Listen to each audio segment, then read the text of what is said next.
Shalom, selamat pagi Bapak Ibu, Saudara-saudari yang terkasih dalam nama Tuhan.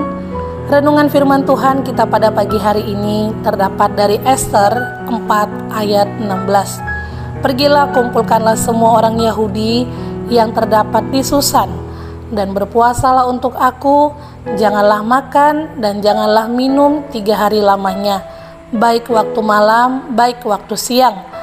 Aku serta dayang-dayangku pun akan berpuasa demikian, dan kemudian aku akan masuk menghadap raja. Sungguh pun berlawanan dengan undang-undang. Kalau terpaksa aku mati, biarlah aku mati. Dengan sebuah judul, berkumpul dan berpuasa. Ester adalah seorang wanita yang diangkat menjadi ratu menggantikan Wasti oleh Raja Ahasiweros. Ester tampil beda dari semua wanita yang saat itu ikut dalam pemilihan menjadi ratu di istana. Hal ini dapat kita lihat dalam kitab Ester 2 ayat 15b.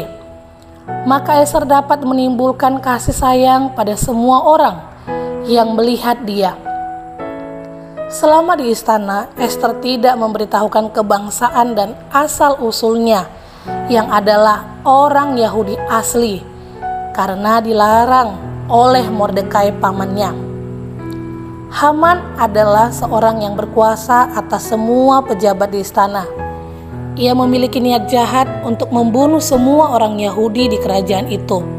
Hal ini berawal dari Mordekai yang tidak berlutut dan tidak sujud kepadanya. Atas niat jahat Haman, Mordekai langsung mengoyakkan pakaiannya, langsung memakai kain kabung dan abu, kemudian keluar berjalan di tengah-tengah kota sambil melolong-lolong dengan nyaring dan pedih. Ester yang berada di istana saat itu tidak tahu apa yang terjadi. Lalu ia memberi perintah kepada Hatta, salah seorang sida-sidanya, untuk pergi menanyakan langsung kepada Mordekai. Mordekai menceritakan niat jahat Haman dan berharap Ester pergi menghadap raja untuk memohon karunia-Nya agar ada pembelaan terhadap bangsanya di hadapan Baginda.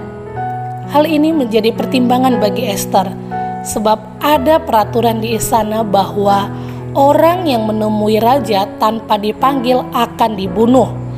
Peraturan yang ada tidak dihiraukan Ester demi membela bangsanya.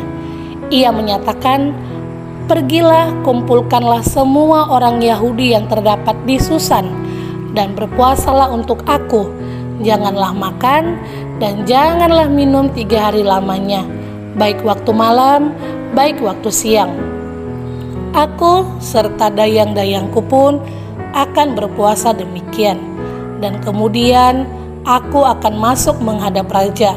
Sungguh pun berlawanan dengan undang-undang. Kalau terpaksa aku mati, biarlah aku mati." Ini adalah sebuah pernyataan penyerahan diri secara total. Melalui kisah Ester, ada 2 hal yang menjadi pelajaran bagi kita tentang hal berpuasa. 1. Semua orang Yahudi berkumpul. Di tengah situasi yang dialami Ester, ia sangat-sangat membutuhkan dukungan dari kaumnya. Tindakan dengan pergi menghadap raja sangatlah beresiko, bisa saja merenggut nyawanya. Ester meminta semua orang Yahudi berkumpul. Itu artinya mereka rela meninggalkan kesibukan dan pekerjaan apapun untuk berpuasa. Ibrani 10 ayat 25. Janganlah kita menjauhkan diri dari pertemuan-pertemuan ibadah kita, seperti dibiasakan oleh beberapa orang. Tetapi marilah kita saling menasihati dan semakin giat melakukannya menjelang hari Tuhan yang mendekat. 2. Berpuasa. Ester ingin kaumnya berpuasa untuk dia, tidak makan dan minum selama 3 hari lamanya, baik malam, baik waktu siang. Hal ini menunjukkan keseriusan Ester agar umatnya tetap selamat dari rencana jahat Haman.